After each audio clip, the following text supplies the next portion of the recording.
For today's episode of The Rating Climb, I have a list here with some openings that I wrote down. These are openings that you guys have voted for in the comments that you would like to see played. We've got the Colle System, the King's Gambit, the Ruy Lopez, the Vienna Gambit, the Scotch Gambit, the Fishing Pole Trap, which is a fun one, and the Perk. Okay, so if you would like the sound of that, great. If you want to see some other openings, make sure to let me know. I'm going to jump into some games right now, and I'm going to try to play these openings as I have the opportunity. So let's see. We got black. Let's see what our opponent is going to play. Plays E3. All right. So there's not a whole lot of openings that I can really play against E3 because that's not a standard move. Okay. So normally what I like to do is get 2 pawns in the center. So we're going to start with the E pawn, and then we're going to play. Yeah, I have no idea what our opponent is doing. They're not really following the opening principles, right? Bringing out the queen early. They're not developing their pieces. They actually block this guy in. So I'm not going to overthink it. I'm going to just continue with the plan, get the 2 pawns in the center. And now they play D4.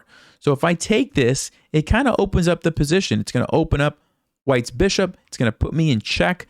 I don't really want to do that. So how can I deal with this threat? I have 2 things that come to my mind. First of all, I could just push by, which doesn't look too bad. Kind of cramps down on white's position, stops the knight from developing. I like the look of that. Or if I don't want to close off the center and leave it a little bit more open, which is what I'm going to actually do, I'm going to find a way to develop and deal with the threat at the same time. Okay, you want to try to do 2 things at the same time. That's what we're going to do here. So like I said, I think E4 would have been a totally fine move also, but I tend to like the more open positions. I don't really want to lock it up. That being said, again, E4 is a pretty tempting move just because it's really cramping down and not allowing the knight to come out. That being said, if I want to open things up, maybe I take this. All right. So let's think about this. Takes. I'm going to be in check. Is that a big deal? Well, I could probably pretty easily block with one of my bishops, and I think we would be okay. So it goes back to, should I close off the center or should I open it up? So let's go ahead. Actually, we'll close it off. We'll play a closed off game to see how we can maneuver our pieces around. And I think not only is it closed off, it's a good version for me because white really is going to have a hard time developing these pieces because this guy's stuck. The knight can't come here, and I'm going to have a pretty easy time getting all my pieces out, right? Okay, knight to C3. So let's see what the threat is. That's defended. So I'm not really concerned. Yes, it can jump over here, but that's defended. So I don't think I really have to worry about that. Let's think about the best way to develop my pieces. And the general principle is knights before bishops. So I'm just going to go ahead and follow that, get both of my knights out there, and then we'll decide on where the bishops should go. Okay, usually you get a little bit more information as the game goes on, which is why knights before bishops makes sense, right? The knights, you pretty much always know they're going to go to these 2 squares. The bishops, it kind of depends, right? You don't know where the bishops are going to go. So as we can see what white is doing, now we have more options. Like for example, if I want to trade this now, I could do that. So let's actually talk about this. Giving up the bishop pair usually is not something that I would do unless I'm getting something in return. In this situation, I would be creating some pawn weaknesses. So there'd be double isolated pawns. But also, I'm thinking about these dark squares. I'm thinking about maybe my queen can come over here. There's not going to be any G3 that could stop me. That could be pretty annoying. So that's one reason why I might consider taking the knight. Also, it opens up the G file, and maybe white can actually use that to their advantage. So maybe that would be a reason I wouldn't want to trade that. So it's kind of questionable if this is a good trade or not, right? I'm not actually totally sure on that. So let's think about some other options. Bishop G4 seems pretty good, gains a tempo on the queen and develops. So I kind of like the look of that. Bishop to B4 maybe makes sense. So yeah, it's debatable. Also, I can't even actually go queen H4 because my knight's in the way. So I'm probably not going to be able to take advantage of those weaknesses right away. So with that in mind, maybe I'm not going to take the knight right now. All right, and let's actually just go ahead and play Bishop G4. So I'm trying to find a developing move that also gains a tempo on the queen. This is a good one, and I think this makes a lot of sense, okay? Now, there's this move queen to B5, and I wonder if we're going to see it. No. I was thinking about actually sacrificing this pawn. I was probably going to play queen D7, let him take, slide my rook over, and just have a whole bunch of pieces ready to attack, but we didn't get a chance to see that. Okay, so let's think about continuing our development. I mean, of course, I'm scanning if I have any like immediate threats, but I don't think so. So I want to keep developing. So where does this bishop need to go? Well, D6... it's not doing a whole lot. I can't go to C5. I could pin the knight, but that's a relatively easy thing for white to deal with, right? I think I'm going to go with bishop to E7, and it might look like it's a very passive move, which it is, but it's also creating a battery here. And if you look at white's king and queen, I'm noticing that there's potential to go bishop to h4 and maybe pin that, right? Now, there's going to be g3 to block me off. However, I could trade this like I talked about and then maybe jump my bit. Wow, okay, that wasn't a move I was expecting. All right, so interesting move because it walks into the discovered attack, which means I can move this knight wherever I want and attack the queen. However, there's a problem with that. If you guys would like to pause, what's the problem with me moving my knight somewhere and attacking the queen? All right, well, hopefully you said the bishop would be undefended. So if I just move my knight here, then the queen not only saves itself by moving, it also takes my piece. So I definitely don't want to do that. So I can't move the knight just yet. What I could do, however, is defend this guy so that then I could move the knight somewhere. So let's think about that. How can I defend this bishop? Well, h5 is one move that comes to mind. But I'm also thinking queen d7. The nice thing about queen d7 is then I could castle either direction. Really keeps my options open. Okay, so that's kind of what I'm leaning towards. I think that might be a good plan. The only downside is I kind of wanted to keep the battery because I really was hoping to potentially get a queen pin here. Like if we force the queen to go back, trade, and move the bishop there, I can win the queen. So it's really a question of how badly do I want to go for that or not. And you don't really want to play hope chess, like, well, I hope I'm going to be able to do something. You kind of just want to play the best moves. So I think maybe the best move is to just go queen to d7. So let's just do that, okay? We're not going to play hope chess. And notice I have the option, I can castle either direction, which is nice because I can adapt to what's going to happen in the game, right? Depending on what white's going to do, I can very easily go this way or that way. So let's see. Okay, knight to g5. Let's go ahead. Am I worried about this? No, it's defended twice. Am I worried about this? Not really. I just take it. There's not really a big threat there. The only thing that does pop into my mind when I see this is my bishop going to get into trouble? And the reason I'm asking that is because now there's this h3 move, and I have to move my bishop somewhere. But where do I move it to? Because if I go back here, then maybe g4. And then if I go back here, then maybe f5. And all of a sudden, my bishop is kind of trapped. So that's definitely something that I want to think about and sort of plan ahead for, okay? So how can I do that? I'm thinking the move h6 might be a way to do that because on h3, if I drop back and let's just say g4, then I could take here. It's getting a little bit tricky, but basically I'm giving myself an option here to grab this knight eventually, not right away because there's a pin, right? So with that in mind, I think that's what I'm going to do. Let's check quickly if there's any tactics. This guy's well defended, so I'm not worried about that. Doesn't look like that does anything. This seems to be pretty well defended. I think this is a safe move. Okay, so we'll play h6. And like I said, I'm not immediately threatening this, right? Because there's a pin. Okay, I would lose my rook if I take that. But on h3 bishop moves back, then I would be threatening it because then it's blocked off. Okay, so I'm kind of, in a weird way, I'm saving my bishop from getting trapped, essentially is what's happening. And once I castle, let's just say this way, then my rook will be defending, and then I will be attacking this guy. Okay, so I don't think white has made any really big blunders so far, which is that they're actually playing very well, I believe, up to this point. Okay, so here we go. I want to consider castling, but there's a problem. Can you guys see what the problem is if I castle this way? Well, the problem is this move, knight takes f7, looks pretty annoying for me because it's a fork. And unless I have some sort of tactical follow-up, I'm just going to be losing a bunch of material. And I don't really see a clear follow-up. So I think I need to avoid doing that for the time being. I could force white to deal with this pin, and I think that's maybe what I'll do. Go ahead and play a6. My position's pretty solid. I guess I could also consider castling. The question is, do I really want to castle here when there's these pieces lined up? And maybe the answer is yes, because it would threaten the knight, force the knight to go back. We could trade. The issue with that is lining up, opening up the rook file on my king seems kind of scary. Okay, so I think what I'm going to do instead is actually just take this time to play a6, force white to make a decision here, and then we'll kind of decide based on what white's going to do next. Okay, they go back, and now I have the decision. Do I want to keep chasing that to break the pin?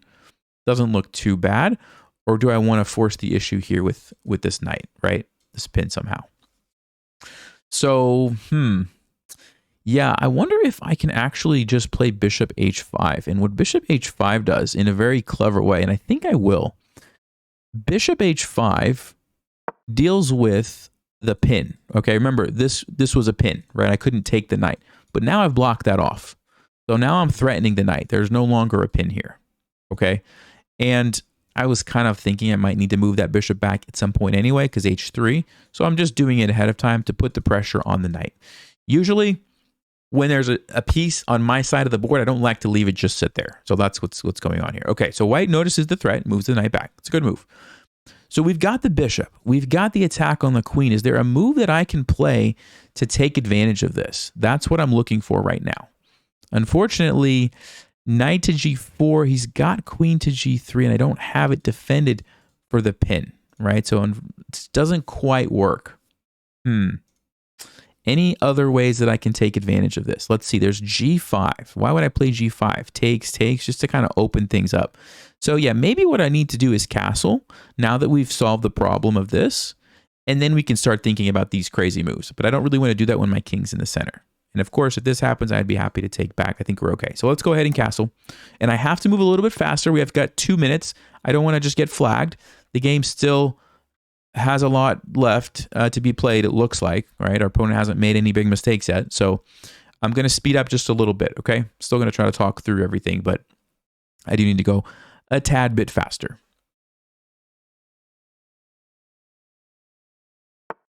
Okay, he goes back.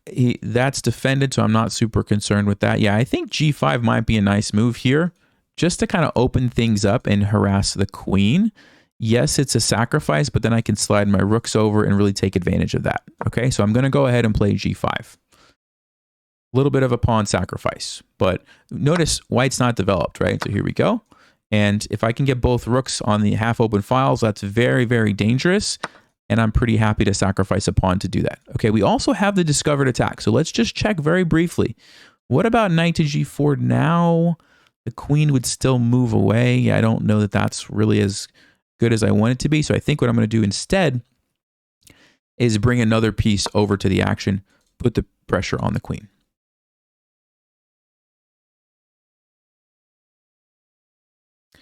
And you can already see that there's going to be a pawn hanging there when the queen moves. And the fact that white has not castled looks pretty dangerous for their king. So I think we're going to take this. Let's scan quickly for blunders. Am I making any big mistakes? I don't think so.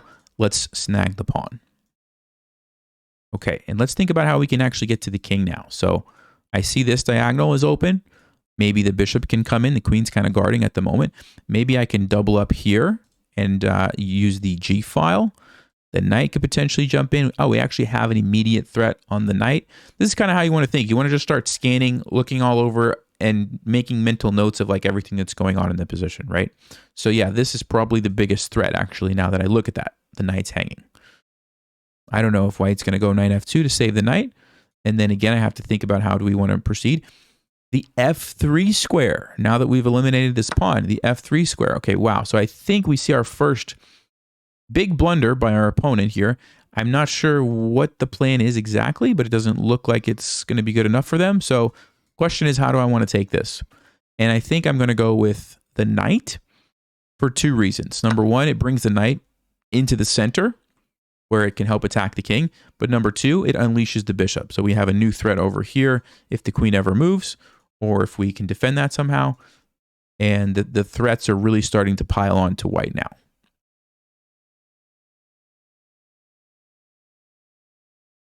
So again, I still have this threat on the knight. Yeah, bishop h4, I'm keeping an eye on that. Maybe somehow if I can activate my queen to get it close to the king would be a good idea. Okay, doesn't change this really. If he takes, I'm just going to take back. I'm happy with that. Let's just scan to make sure that everything's going to be defended. I think we're good to go. So we'll go ahead and grab that piece.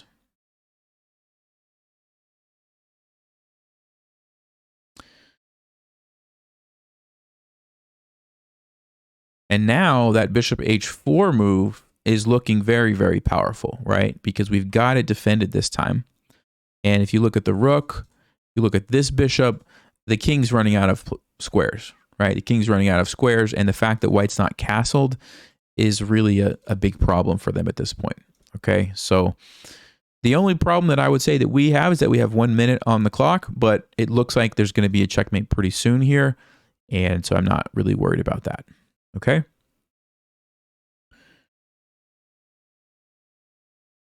Usually when I'm low on time and my opponent's thinking, I like to kind of come up with a list of potential moves so that I can react quickly to whatever they play. So like, for example, I'm going to recapture that way. That's pretty straightforward. My default move, if the position didn't change at all, would be to bring the bishop in.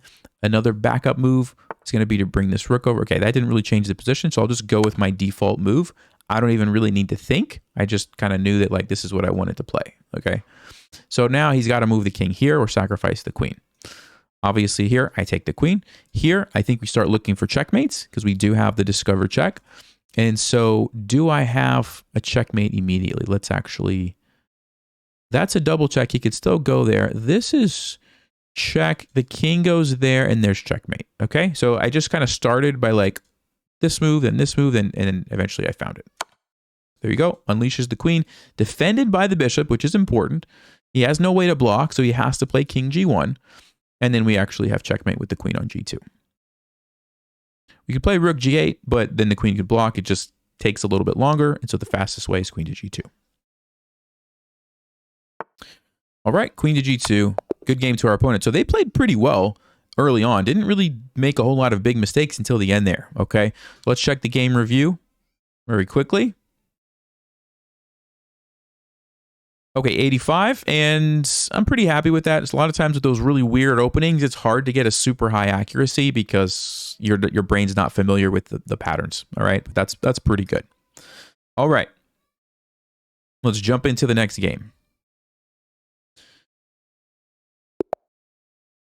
And we just did I click rematch? I meant to click new game. I'm gonna actually abort because I want to get different players. I may have actually accidentally clicked rematch. I'm not sure, unless we just got the same person, but I want to get different players. Okay. So we have a 464. I think the opening that I'm going to go for in this game is going to be the King's Gambit. All right. We're going to try the King's Gambit. So we're going to play E4. Oh, let me go ahead and update the wins here. We did win. I forgot to do that last time and messed up the count, so I had to reset it at the end. So the King's Gambit is the move F4. Now, this is a risky opening to play at the 400 level if you don't know what you're doing, okay? Because you're immediately exposing your king along this diagonal and this diagonal, okay? There's weaknesses here. So usually when they take, you're going to bring the knight out. And the reason you want your knight on F3 is because it immediately stops the queen coming there. You don't want to allow the queen to come here. You can get into all kinds of trouble. So if you're going to play the King's Gambit, remember to get your knight on F3 quickly. Okay, black's attacking our pawn. I think the simplest and easiest thing to do is find a developing move that also deals with the threat. So that's what we're going to do. Develop, deal with the threat. And when we play the King's Gambit, there's two kind of primary things. Number one, we eliminate a center pawn if they take right away, so we can get a very strong center. And number two, we can actually use this F file to attack their king once we castle. Okay, so I'm going to be looking for to castle pretty early and use that rook on the F file. And I'm also going to be looking to get 2 pawns in the center and get that nice big center. I'm going to start with bishop to c4. You could also play d4. I think that would be a totally fine move. But I like getting that bishop along this diagonal early because you never know what kind of tricks might pop up when you have that threat there. Okay, so I like to just leave that there. Yeah, and this is another reason I was going to say, when you play d4 immediately, you can get pinned. And now it's not a pin. So I have a little bit more flexibility in how I respond when it's not pinned. For example, if I want to jump into d5, maybe I could consider that. Now I have to think what happens if they take my pawn. But yeah, you get a little bit more flexibility. So the major threat, I think, for black is to take my knight and take here, right? Now, the question really is that even a threat? And I don't think so. I think I have some very nice tactics that I could play in that situation, which we'll talk about maybe in just a second. So what I'm going to do is continue with the plan. Okay, I'm just going to continue with the plan, get my king out of the center, and now you can see the rook is starting to play a role in the game. Okay, and he is going to go for this line, and I'm going to take this way. And there's a general rule in chess, you want to capture towards the center, which would imply that I should take this way. But in these aggressive gambits, tricky openings where things are happening quickly, usually you want to go with the move that gives you the best piece activity. Okay, what I mean by that is look at my bishop. Now my bishop's in the game. Look at my queen. Now my queen's in the game. That's going to be important. Okay, we do see this. He goes for the pawn. So whenever you play e4 openings and there's a bishop on c4, and something like this happens, and a knight it lands on e4, you always have to consider these bishop takes f7 check tactics, okay? So, for example, I could literally just take this right away. When the king takes, I can play queen to d5 and get a fork, okay? And get my knight back immediately, if I want to. However, I could also play the move queen to d5, which is another way to do it, creates the checkmate threat and threatens the knight. And sometimes it's better to do one versus the other, and that's what I'm going to kind of think through right now. So if I go here, obviously you have to stop checkmate. That's a big deal. You could castle, just give me my piece back right away. Seems fine for me. I don't see any problems with that. You could play queen e7, trying to defend both. But then a move like rook e1 looks pretty good for me, lining up on those powerful pieces and pinning the knight. So that looks pretty good. However, what I like about bishop takes f7 is that I immediately take away the castling rights from black's king. Okay, black doesn't have the option to run away. And so I think what I'm going to do now is actually just take with the bishop. Okay, we can check this after the game to see if this was the best move, but I think it is. All right, so here we go. This is the typical tactic, queen to d5 check. Let's just scan briefly for any other moves, but these squares seem to be covered by black, so I don't think I want to jump in with the knight, but sometimes you can, and it can be even more powerful that way. But in this case, we're just going to go with queen to d5. Okay, we're going to take this guy back.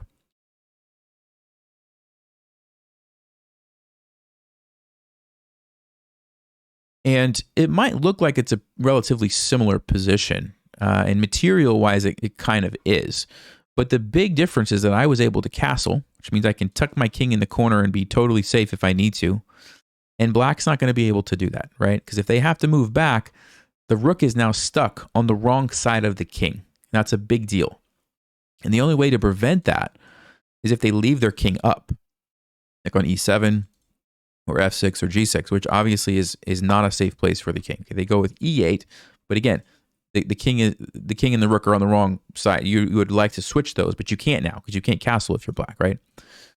Okay, so option number one, we just take the knight. However, do you guys see a better, maybe potentially more powerful move?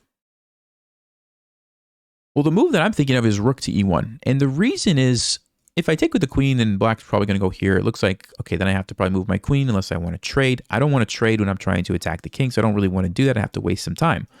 But if I go with the rook, the knight's not going anywhere. Black can't defend it in a good way with a pawn or anything, so I don't have to worry about that. And then I can recapture with the rook. And now black can't do that. And that just looks so much more powerful. So let's go ahead with rook to e1, okay?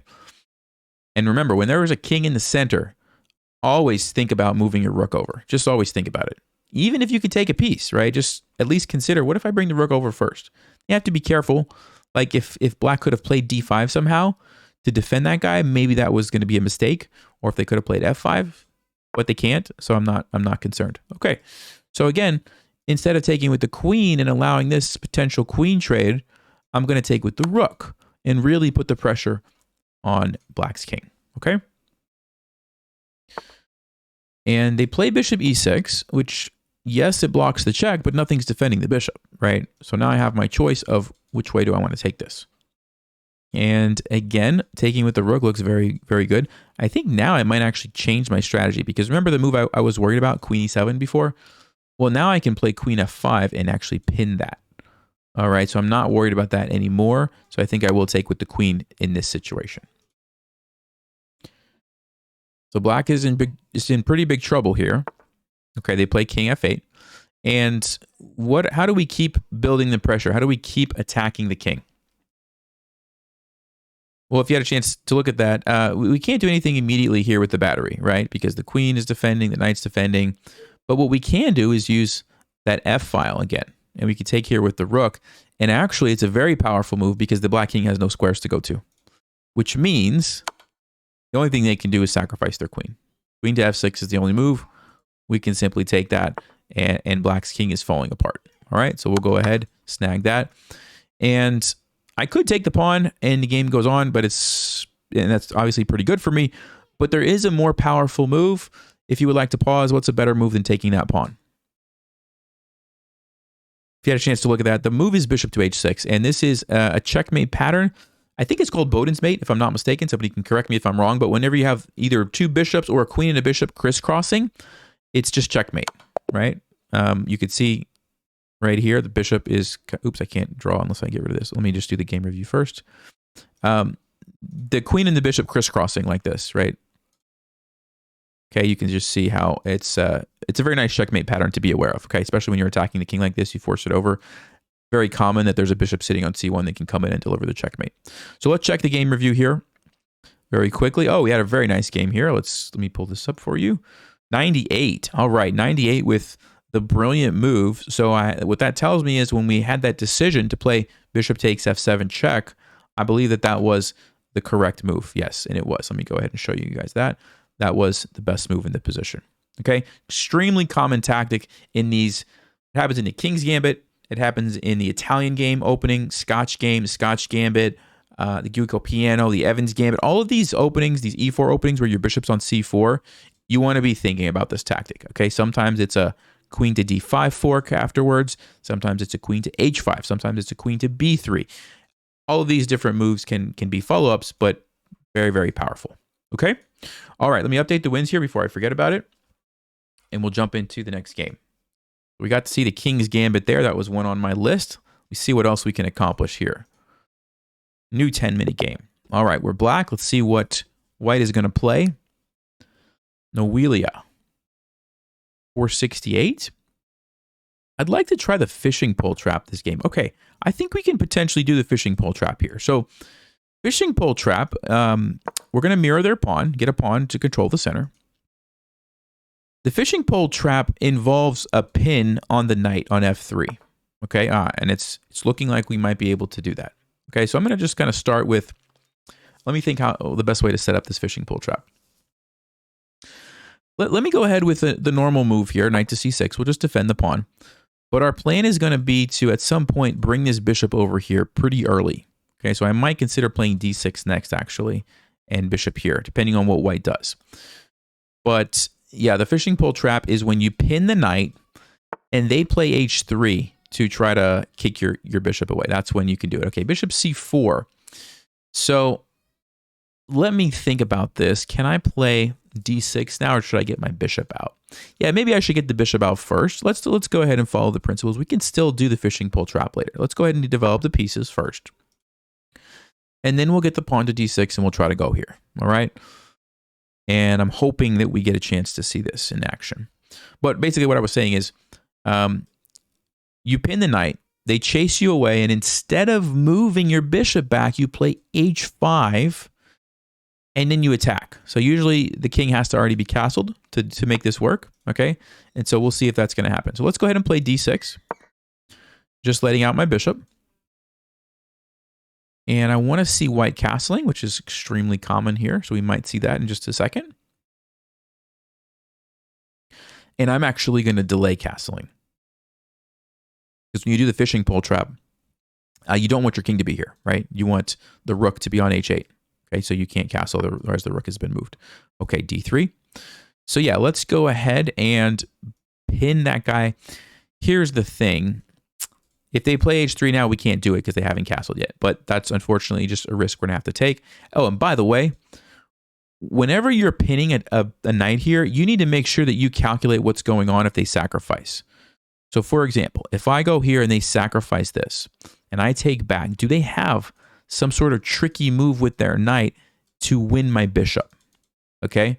Now, I'm seeing that if they take here, I'm okay because I take back with the knight and defend. If they go knight to g5, it gets pretty tricky, actually. I think I would have to take with my queen to defend the bishop.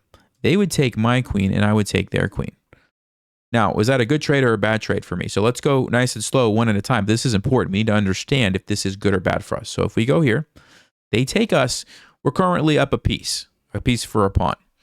They play knight to g5. We take it. We're currently up 2 pieces, right? We're up 2 pieces. However, at that point, we lose our queen. Okay, now we have 2 pieces, but we're down a queen. But then we get the queen back. So again, we're up 2 pieces, right? Then we're going to lose a bishop. Okay, so we're down, we lost a piece there, but we were already up 2 pieces. We're still up 1 piece.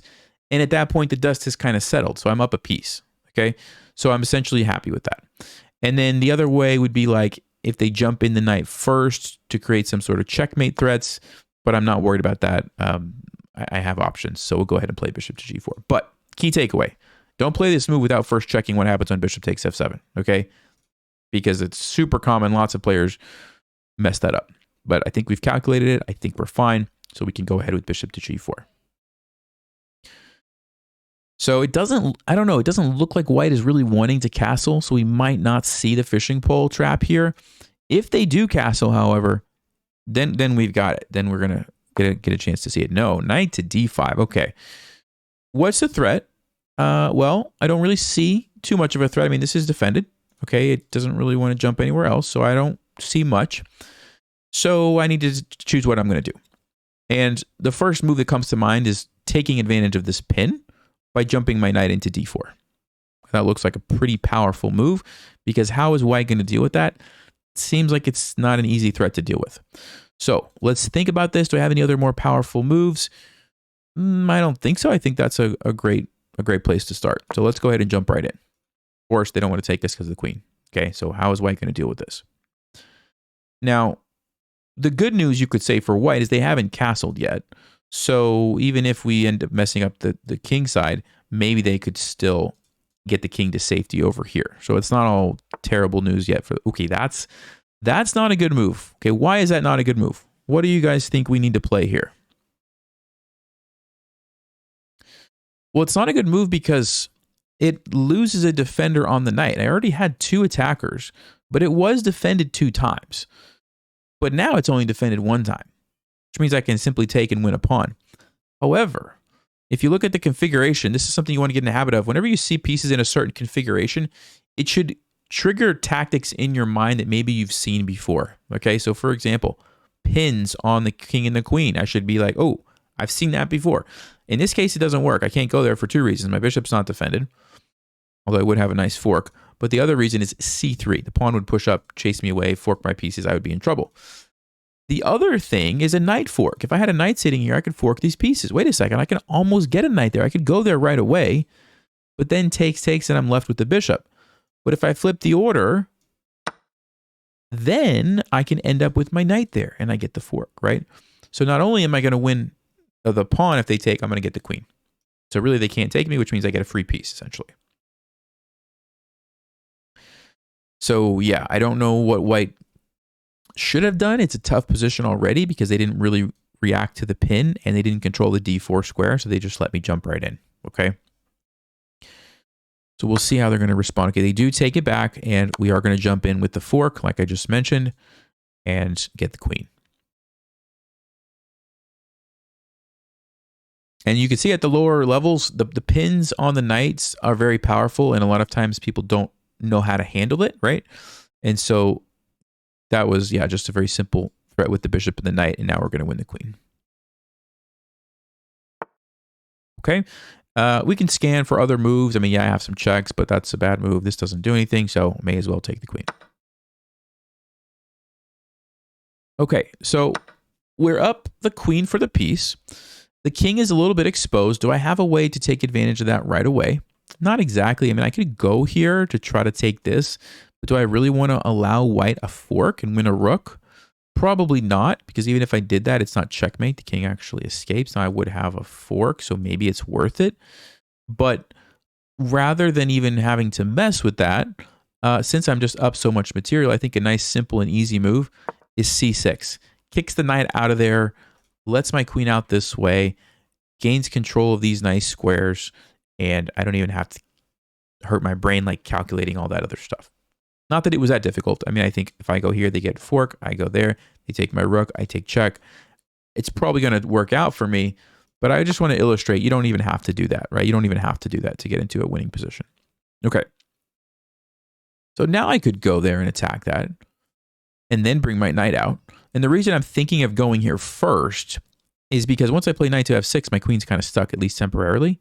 So now might be a good time to just go ahead and get it out, create the threat, which I'm assuming white's maybe going to defend, deal with that threat. But then I can play knight to f6, and now my queen and knight and bishop are all working in harmony to attack on the king side. Okay? I think that's a great move. And also notice, by playing this c6 move, I forced white back, and my position's very solid over here. Look at this. I've got everything kind of defended by my pawns and my bishop. I don't have to worry, so I have time to play a queen move like this, right? Let's see if white's going to notice the threat here and how they're going to deal with that. I think this rook over to f1 would probably be a pretty good move. Maybe bishop to e3, although I would be happy to trade. Okay, they don't notice the threat. And even though they're counterattacking over here, my move comes with a check, right? So my move is much more powerful. So I am going to do that with check. And white's barely escaping checkmate there. But there's a tactic that we already talked about. Queen to f3. And by the way, this is a good habit. Like when you're analyzing something and you see like, ooh, there's a nice little tactic. Even if you don't play it right at that moment, you can keep it in the back of your mind. And then maybe later in the game, like now, it's like, oh yeah, I looked at this earlier. There's this fork, right? And that's pretty good. I'm going to get a free rook because the king has to move, but the king can't move somewhere that defends the rook. So here we go. And I say I'm going to get a free rook. I'm also looking for like, is there a checkmate? Because maybe a checkmate is better than, I mean, this is pretty good, right? This is pretty good. It's two, okay, we didn't even get a chance. So apologize to my opponent. But what I was going to say, let me pull up the game review and then I'll jump over here. What I was going to say is sometimes there's just checkmate with the bishop and the queen. So like if I would have went here, king has to move. I can go check. Now the bishop's cutting off that. The king has to go there and it is a checkmate. So that would actually be better. Yes, this is good. You get two rooks. But the game's not over. Who knows what happens in the future? Maybe you get stalemate. Maybe you run out of time and your internet connection died. Like you never know. If you have a checkmate, you just take the checkmate. Okay, and there was a checkmate. That's what I was thinking about. Bishop here, queen here. Okay, let's check the game accuracy here. And another pretty well played game, 96.5. All right. I don't think we need to say. Unfortunately, we didn't get to see the fishing pole trap. Maybe I should show that very briefly, what I was hoping we were going to get to see. And we'll probably get another chance in a different game. But basically, let's just say white would have castled here. And let's say I would have played something like knight f6. And they try to kick my bishop. Okay? What I could do is play h5. This is kind of what's known as the fishing pole trap. And basically, the idea is that after they take you, you're going to take back with the pawn. The knight has to go somewhere. And then you're going to try to checkmate along this file. For example, move this knight somewhere. Let's say I even take that, right? They take me. Queen comes over, and there's checkmate over here. They try to escape with the king. Oh, they can't. The bishop is here. I'm like, why can't I play f3? Yeah, you can't move that. Sometimes you can move this. I was going to say you play g3 to shut the king in. In this case, yeah, I forgot about the bishop. So, but basically, it's over, right? It's just checkmate. So that's the idea, fishing pole trap. It's a nice little trap. The keys are that you don't castle yourself right away. You have to wait because you're going to need the rook. And if your opponent castles super early, you can pin it. You can play h5, and you can go for this. Now, it gets a little complicated because there's lots of subtle different things depending on which piece configuration your opponent has. But that's basically the idea. Okay? All right, so almost had the fishing pole trap. We'll try again in another game. Let's go ahead. And let me update the wins here before I forget about it. And we'll jump into a new game. 10. Oh, it's not fitting. Let me just fix this really quickly. There we go. All right. New game. Okay, so we're white. Let me see what's on my list. We played the King's Gambit. Let's try... we'll play another Colle System. Okay, let's play another Colle System. Because I know quite a few people had requested that. So the Colle... Oh, he's going to play d6. All right, well, we're going to do it anyway because I think somebody had asked this question, actually. So knight to f3. We're going to try to play e3 and bishop to d3. And if we see the perk... No, we don't see the perk. We see... I don't know what we're seeing here. Let's just continue. Let's just go with the Colle setup. This is the nice thing about the Colle. Like, you can pretty much play it against anything. Even if they're not playing the typical moves, you can still do it. It's just a solid setup. Okay. Well, always want to ask yourself, was the opponent's last move threatening something? Or was it a mistake? And if it's a free piece, you should probably take that. So yeah, normally in the Colle, I'm going to play bishop d3. But I'm going to take a free piece instead, right? Also, it's a pin. And all of a sudden, black has to be careful, right? Because you've eliminated this. They do notice that, which is good. And they deal with the threat. Okay. So castling looks like a super logical and obvious move. Yeah, I could go here and attack the knight, but the knight just moves somewhere, and this just looks like a big trade. I don't really think that helps me, so let's go ahead and castle. Get the king out of the center early. Typical Colle system move. And then the other move would be c3, knight b to d2. Usually you play rook to e1, and then you play e4. This is the typical Colle plan, okay? All right, so what's the threat? Well, this. What else is the threat? Aha, hopefully you notice this guy, right? Hopefully you notice this guy. And this is a good habit, by the way. Like back in this position, always try to be aware of the long-range pieces that are in line or on the same diagonal with each other, right? Because if you are, you're going to be aware that like, yeah, if that knight moves somewhere, I got to watch out because it could be attacking me. A lot of beginners I could see would like just totally miss this, right? And if you miss that, that's bad. That's really bad, right? So I'm ahead. So I'm pretty comfortable trading. If you're ahead in material, trading is usually fine. So I think I will go ahead and trade. I don't have to. I could also just go back here, which would also be totally fine. Actually, so trading is great. I could do that. But sometimes when people jump their knights forward and attack my bishops, one thing that I like to do is just go back and then kick the knight away. And you know what? I say that. I don't want to do that. Here's why. If I go here and he plays bishop f5, it's a bit of an annoying problem on the c2 square. Yes, I could deal with it with knight to a3, but I don't want to do that, so I am going to trade. So, okay, what's the next Colle system move? c3. And in this case, we can do it with a tempo on the knight. So I think that's totally fine. Oh, wow. Wow, okay. King takes. So that's not a good move because now black can't castle. And their king is in the center and we can attack it. All right. And the queen's not developed. So pretty big mistake there. Let's continue with the Colle system setup. Here we go.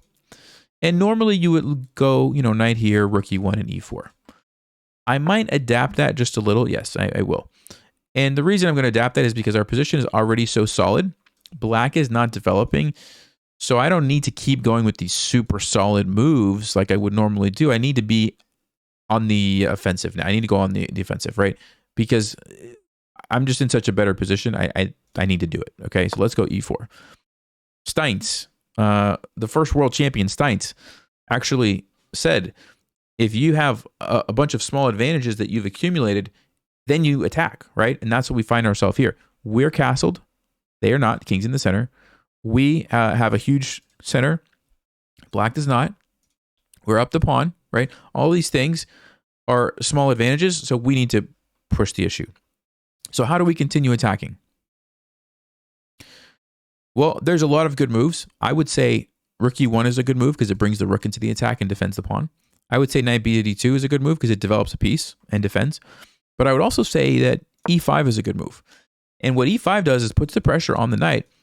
But more importantly, it's a fork, which is going to give us the option, the guaranteed option next move to open up some files. Either we were going to take one of these to open up the E file, or black takes, which now opens up the D file, if I take this way. Okay, I could choose, actually, either of these moves. What do you guys think, actually? Which one's better? Which one's better? Well, that's a tricky question, actually, because this one looks very, very powerful and almost leads to a quick checkmate.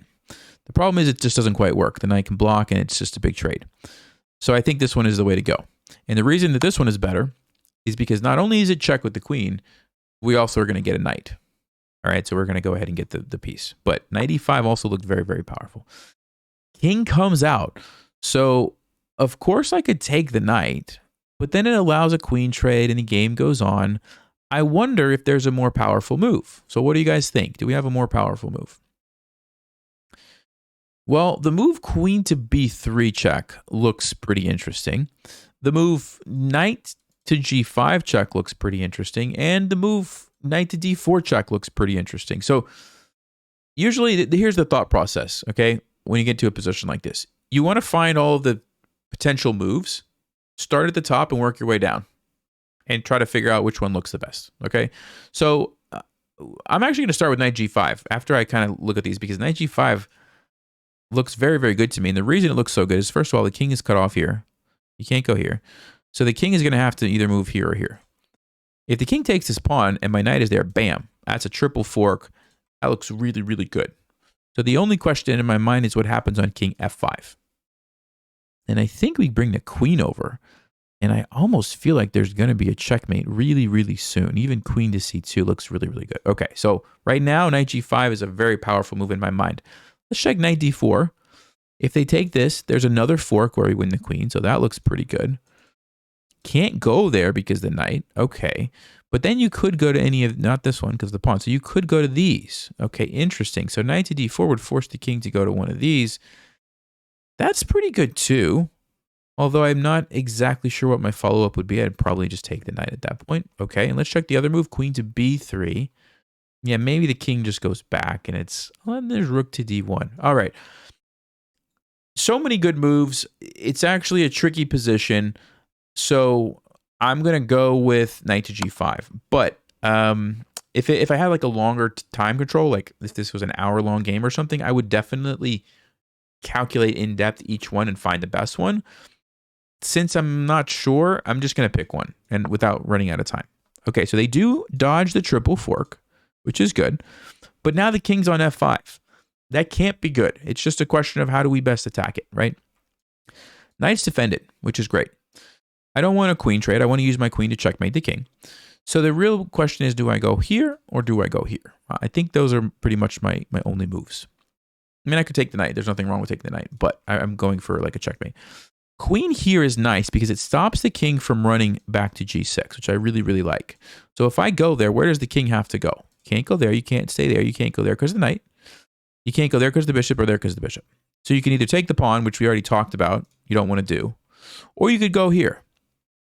That's very good, right? Because if the king has to go to g4, it's continuing to march up the board. Queen to f3, looks like you go back to g6. I don't see the immediate follow-up in that position. Looks like somehow, by some miracle, the king is surviving. So I think that's a pretty easy decision. Queen to c2 looks like the best move. Oh, and I didn't consider blocking with the knight, but it's just a simple capture. Don't really have to spend a lot of time there. Okay, so we already talked about this. We have the fork, triple fork. And I mean, I say that maybe even rook e1 leads to like a checkmate. Now that, okay, now I'm gonna have to think about it. So, okay, there's the triple fork, super good. But rook e1 check. Let's see. The king would then have to run this way. Do we have a checkmate? I'm not sure. So, just because I'm not seeing a checkmate, I think I'll go ahead and take the fork. If I saw a checkmate, obviously I would do that. There's probably one there. I bet you Stockfish would find one. But my, just a simple and easy thing to do is just get the triple fork and be happy. Okay? And I think we'll take the queen with a check. I don't want to overthink it. All right, great. So we've got the material advantage. The king is still vulnerable, so I'm still going to keep an eye on ways to attack that.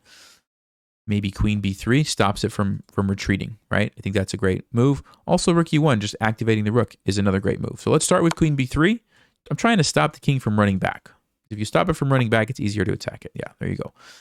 And I think we just need to get more pieces to attack it. So rook to e1 looks very good. Gets the rook involved, controls all these squares, helps my queen on e6.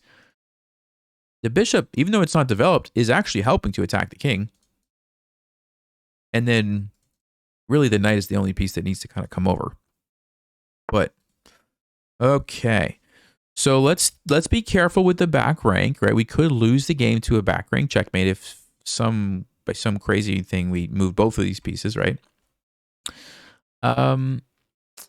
Maybe, let's see. I'm looking for like tactics like queen here, but then the knight blocks. Queen here looks pretty good. I could even just pin that guy, actually. Yeah, just pin it.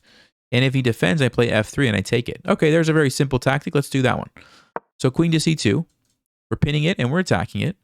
Whenever you have a pinned piece, if you can attack it with a pawn, well, that's just a super easy way to win a piece. So there we go. Attack with the pawn. Okay? Can't move because it's pinned. You don't want to leave it there because it's a bad trade, but you don't have a choice. So we're going to take that next move. And notice, I'm not developing, but my position is solid, and I'm playing these moves which have very powerful threats attached to them. Okay, so you can delay the development temporarily. All right, let's see. One defender, two attackers. That's a safe capture to make. Let's go ahead and take the other knight. All right, again, we've got the battery lined up. Seems like a good opportunity here. I think I'll just go ahead and grab that. By the way, I have a free PDF download with like 10 middle game moves, different plans for the middle game. And one of them is creating batteries just like this. All right. If you want to download that, it's totally free. It links in the description. Check it out. It's spent a lot of time putting that together. Okay. Can we keep attacking the king? The answer is yes. And there is a common checkmate pattern. Whenever you have a queen and you can put it next to your opponent's king, it's super, super dangerous. And there are certain configurations, particularly where the queen, where there's pieces that are a knight move away from the queen, okay? Whenever you see that, that's a signal that it's just checkmate, right? Because when you put the queen there, it covers, let me do the game review here real quick and then jump back. It covers all the other squares, okay? So that's why this is a good pattern to be aware of. If there's pieces there, you just know those are the only two escape squares for the king, but there's pieces there, it's checkmate. Just super simple and easy. It also works when your queen is here and there's pieces like this. It's always a knight move away. If there's pieces and both knight moves away from the queen on the other side of the king, if I'm explaining this correctly, then it's always checkmate. Okay, so that's just a super quick and easy checkmate pattern that you should be aware of. All right, let's check the accuracy here, 87. So we made maybe a few mistakes there during the attack, but overall, a pretty well played game. Okay, let's go ahead and finish off this video with one more game. Let me go here. Let me update the stats. So we're at 11 wins here. And kind of sort of got to play the Colle, not exactly, but that's okay. Did our best. Let's go ahead. One more game here. All right, we're black. So E4, let's go ahead and we'll try the fishing pole trap one more time, I think. See if we can actually see a better example of it here. Okay, well, never mind. All right. What do you think our opponent is trying to do? Yeah, it probably checkmate. Okay. I always like to defend the e-pawn. You can't really go wrong with that being the first move that you do. Just defend the e-pawn. And then, remember the rule, we block the queen. Okay? We block the queen. So how do we block the queen from going there? Knight to f6. I don't have to worry about it. Okay. We can continue developing. I think that makes total sense. We could also look to harass the queen and force it to go back. I think that also looks pretty good. And yeah, I think I will go ahead and start with that because if they don't want to get forked, they have to go back, right? And now we jumped our knight to a nice aggressive square. Pretty happy with that. Okay, so let's develop. This guy's stuck. We can move the pawn to let him out. But first, let's get this guy out. So we'll go to c5. It's a nice aggressive square. Defends our knight. d3. And I think we could probably play d6 and just let our bishop out, right? Of course, it lets this guy out, but I don't really need to be concerned. So let me go with d6. Oh, f4. Wow. Okay. So it's kind of like a King's Gambit, Vienna Gambit, but it's happening way later. Similar ideas apply. There's weaknesses here. Maybe we can take advantage of. There's weaknesses here. Maybe we can take advantage of. We also have to be careful if white is somehow able to get castled. The rook could cause us some problems. However, white still needs two moves to castle, and we already have our bishop lined up, so I don't even think they want to do that. So this looks like a much more risky time to play f4 than normal, okay? The question is, how do we take advantage of that? So the first move that comes to my mind is knight to g4. Now, why am I thinking about knight to g4? Because this diagonal, I want to see, can I get my queen over there? Sorry, can I get my queen over there to take advantage of this? So that's one move. The other move would be just a developing move, so maybe just like bishop g4, just because I want to get my pieces out and finish developing. So the real question is, what is white going to do if I go here? Now, I don't know for sure. They might play knight f3, which would stop me from going there. However, I could trade. And if they took me back with a pawn, then the queen comes out. That looks really good. But if they took with the queen and I go there, there's always going to be g3. And I don't really know how good that is. Okay. But wait a second. No, I was going to say I would have this fork, but I don't because I just traded my knight. So that's, yeah, you want to be careful when you're thinking through that. So, all right. Not totally sure if it's worth it just at this moment. So instead, I think I will just go with the natural developing move. Wow. And a pre-move pawn capture. And it's very dangerous to pre-move in 10-minute games. And we will take the queen. We will take the queen. So, I mean, one thing that you see a lot of the times at lower elos is if you just play good, solid moves and you don't make big mistakes, you're usually going to win. I'm going into a lot more detail with the thought process just so that everybody can learn something. But if you are under 500, just don't blunder. You're going to win the game, probably. So just keep that in mind. I think our opponent may have disconnected after that one. I see the internet connection bar there has dropped. So unfortunately, not much to see here, I guess. Yeah, disconnected. Okay. Well, you know what we'll do? We'll play one more game just because that one wasn't much happening there.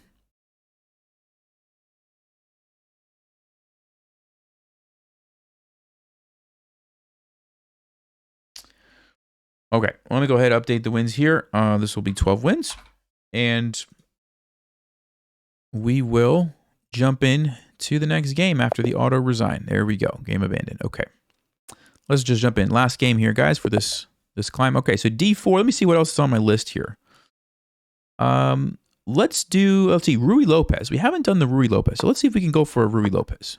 Okay, so we're going to bring out the knight, attack the pawn. And hopefully we see knight to C6. All right, there we go. All right, so the Ruy Lopez is bishop to B5. And the weird thing about the Ruy Lopez is we're not really threatening to take this and win a pawn.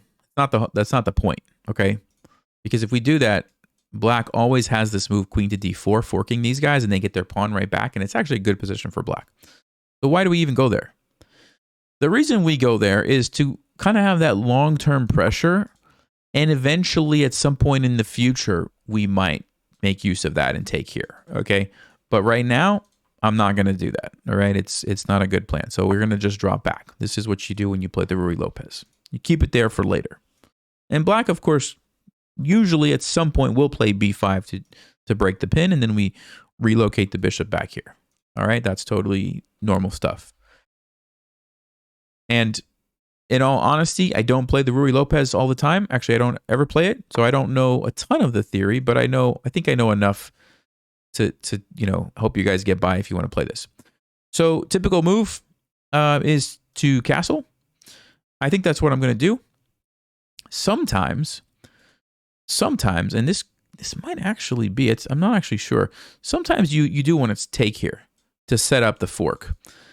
And yeah, I actually wonder if this is the time. Just because I'm not sure, I'm just going to go ahead and castle. This is good practical advice.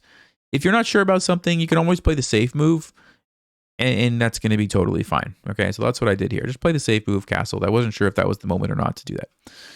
So D6, pretty typical move in the Ruy Lopez. And what we're going to do is play C3. Now, why do we play C3? Because we take away the square from the knight. Why would we do that? Two reasons. Number one, we want a place for our bishop to hide if we need it, right? Because sometimes B5 and then the knight jumps in and attacks us. And so we like to have that square for our bishop.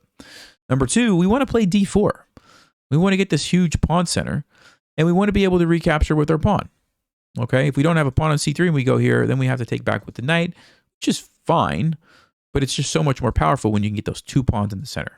Okay, so does this move affect what I'm trying to do? Not really. I don't think so. So yeah, we'll go with D4. And you're actually going to get to see something here, maybe, depending on what black does. But notice the pin that I talked about earlier. And I said we just kind of leave it for later on in the game. We might need to use it, right? Well, now might be the time. Because if black retreats, guess what? We can shove this guy forward. That knight is stuck. Wow, okay, was not expecting that. What I was going to say is we could shove this guy forward, and the knight is pinned. Now, it's not that simple because there's B5. And it probably would actually just lead to a trade, like takes. But still, I was probably going to do that. However, our opponent here played D5, which is not a good move because of the bishop. Okay, they don't deal with the threat on the bishop. So bishops are better than pawns. I don't even really need to consider that. Just take the bishop. Okay. So the threat is obviously our knight. I do notice that the queens are in line. So we could trade queens. Now, is trading a good idea or a bad idea in this situation? On one hand, I would say it's a good idea because we're ahead the piece, right? Whenever you're ahead material, trading queens usually is a good thing. The only thing I would say is I kind of have an aggressive position. If I play like a move like knight takes e5, taking advantage of the pin, I kind of might want to use my queen to attack. And if black decides to take me, then I get to activate my rook all at the same time, which also seems pretty good. So with that in mind, I think I will just leave the tension and allow black to take into me and activate my rook for me if they want. And I'll jump in. Remember, later in the game, we wait for that pin to actually help us, and that's what we're seeing now, right? So it didn't happen right away, but here we are on move 9, and all of a sudden the pin is helping us out. Okay, so that's kind of the Ruy Lopez idea. All right, we take back here. If they take us, we do have this very powerful threat now here where we could get a fork with our bishop. Notice that, right? Also, there's one other detail in the position. If you want to pause, what is it? I say one, there's probably multiple, but one that I was thinking of is there's this guy here. We could also take that at some point, mess up the pawn structure. However, do I really want to open up a rook onto my king? Probably not. So I'm probably going to be focusing on some of this other stuff that's going on. Ooh, b5. Okay. So whenever you see a move like this, you'd kind of just want to start calculating and figuring out, okay, what has changed about the position based on the last move? So what has changed? Well, obviously my pin is no longer there, but this knight is no longer defended. Okay, so that's a big thing. So I would want to analyze that. And then also, hopefully you're noticing en passant. Okay, you don't want to forget about en passant, right? Very, very powerful move in situations like this because it gets rid of the annoying pawn. So that's my first consideration. We take there, we now have a pin. That looks amazing. However, taking here, there's a really nice checkmate pattern that I've seen before with a rook and a knight. And it goes like this. Knight takes, queen takes, rook takes. And if black grabs my bishop, we could actually jump in with our rook. Remember, our knight is still sitting here. It's defended. It's checking the king. And the king can't come up because of our knight and the rook. It's a very nice checkmate. I don't remember the name of it. I always forget the name of that checkmate pattern. But it's super cool. And so as much as I would like to en passant, and I know everybody's going to say it's forced, I think this is actually the move that I'm going to play. And we're going to try to get the rook and the knight checkmate. That being said, the move bishop, okay, so here's what I'm thinking. Takes. The move bishop to d7 actually stops the checkmate and attacks my knight. And if I move the knight, then they can actually take my bishop, and maybe I don't even win a piece. So rather, you know what, on second thought, rather than playing hope chess, going for the really nice checkmate, I think I should actually en passant. I think en passant is actually the best move. So I'm getting the little pop-up, learn about this move. What is this? What is this magic that you've just done here? So yeah, as much as I would have liked to see the rook and the knight checkmate, and I think there was a good chance we would have seen it, you don't want to get into a habit of playing chess that way. You don't want to get into a habit of like, oh, well, as long as they don't play the best move, I'll get this really nice checkmate. No. What if they play the best move, right? And we'll look at that briefly after the game because I want to show you the move that I was worried about, bishop d7. But this way guarantees that I'm gonna at least win a piece. Guarantees it, okay? So let's see. We have two options to take here. Which one is better? I think I'm going to take with the knight. And the reason is after the recapture, I end up with the fork. Okay, so you kind of want to look, when the dust settles, what would I rather have sitting there? Well, I'd rather have the bishop. So that's why I'm going to start with the knight. Of course, black doesn't have to take us, but then we just got a free piece. So I'm happy either way. Okay, so they do take. Rather than trading and allowing the king to escape, I'm going to go here, get the fork, and keep the tension, right? Just keep the tension. If black ever takes me, I'm happy. I just take back. And this is much more powerful. We get the fork. Okay, so of course we could take the rook. I'm going to scan just to see, like, are there any other moves? Like bishop g5 almost looks really good to get the queen, but there's f6. So not quite cutting it. We could, let's see, we could do something like queen e2 and try to like go for a checkmate. But it seems like black maybe could defend or, I don't know, do some other stuff. So probably the best thing is to just take the rook. Okay?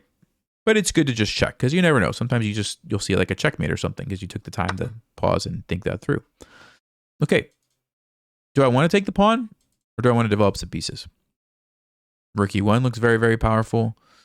The only reason I'm thinking of taking it is because it's such an advanced pawn that it's going to cause black problems, and at least cause them to like take some time to take it, which is like 2 moves that it's going to buy me. And then on those 2 moves I can develop, or I can even defend it. And it's just going to sit there and be pretty annoying. So I think I will actually take it. You know, a lot of times I won't grab pawns when I have pieces that are undeveloped. But in this situation, my position's really solid. And it, like I said, all the reasons I just explained, it's such an advanced pawn that I think it's probably an exception. Okay? So yeah, the queen's threatening to take it. Maybe just bishop f4, right? Just to defend that guy. And also, what else changes about the position when I play bishop f4? Well, the d6 square, right? Now my queen can infiltrate. And that could very easily lead to some checkmates, I think. So that's powerful. That's powerful. Also, rook to e1, getting the rook involved is powerful. The knight, of course, too, but it's a slow piece. So it's going to take, like, depending on which way I go, maybe like 3 moves to get into the action. Okay. So what do we need to do? Well, we could deal with the threat, like just move our bishop back. That seems fine, right? Save the piece. Don't blunder the piece. But I already talked about it. There's that d6 square, right? And whenever you can get the queen close to the king, that's usually a good sign. So queen there, the king has to move, but where's it going to go to? Here, only move. And then I have a checkmate. Do you guys see it?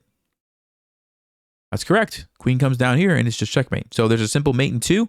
And I was kind of scanning, right? Looking for queen checks and attacks on the king. And that's why I was able to see that. So don't always just, got to retreat. Yes, I thought about it, right? I saw it and I thought about it. But I also thought, all right, well, hold on. Let's just check very quickly what's happening with the king and the queen of my opponent. And let's just check very quickly. Oh, yeah, it's checkmate. Okay, that's better, right?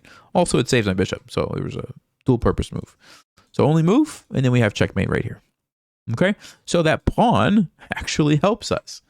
And that's what I was saying. It was such an advanced pawn. It was annoying. And I didn't really think about this earlier, but it is controlling a square that we can now use to deliver the checkmate. Okay, so good game to our opponent. And, our opponent must have some provisional rating. They lost 91 points, and they're going to get 91 points back from this game. That's an interesting refund. I'm just envisioning the email now, or the message now. Your account has been refunded 91 points. All right, we got 13 wins. Let's check the game review. And I think I was going to show you guys one move here. Yeah, it was, okay, we had a good accuracy here. So 96, which tells me I probably made the right decision at that moment. But let's go ahead. This will be the last thing that we do here. Let's just take a quick look here. So we got the piece. Great. Okay. We jump in. Great. B5. All right. So what I'm going to do right here is check the analysis. Go to self-analysis. Let's see here. The best move is en passant. It's en passant. Yeah. So we played the right move. And here's what I was saying. If I took here, of course, if they take me, I take them, and they take the bishop, I'm happy because I literally just get a checkmate. Okay? This is the mating pattern that I was thinking we might see. However, if they don't trade queens, or even if they trade queens, that's fine, and then they play bishop to d7, well, now I have to move my knight, and then once I move my knight, I'm losing the bishop. Now, in this case, I guess I'm still going to win a piece, so it's probably fine. But if they didn't trade queens and they played, let's say, bishop d7, I guess here I'm still getting the queen. There's also this move queen d7, and you can see that it's tricky, right? Because if I just move this, then I lose the piece. That's not very good. All this stuff was happening in my mind, and I'm like, yeah, I'm not sure. So that's why I decided, you know what? I better go with the en passant. So don't play hope chess. Yes, it would have been nice if we saw this, but that was hope chess, and I didn't want to set the example of playing that, okay? So that's why we didn't do it. All right, guys. I hope that helps. Timestamps are going to be in the description. You can jump around, although if you made it this far to the end of the video, it's probably an irrelevant comment. Anyway, I'll see you guys next time. Make sure, let me know if you want to see a new opening. Put it in the comments so I can see. All right? Stay sharp. Play smart. Take care.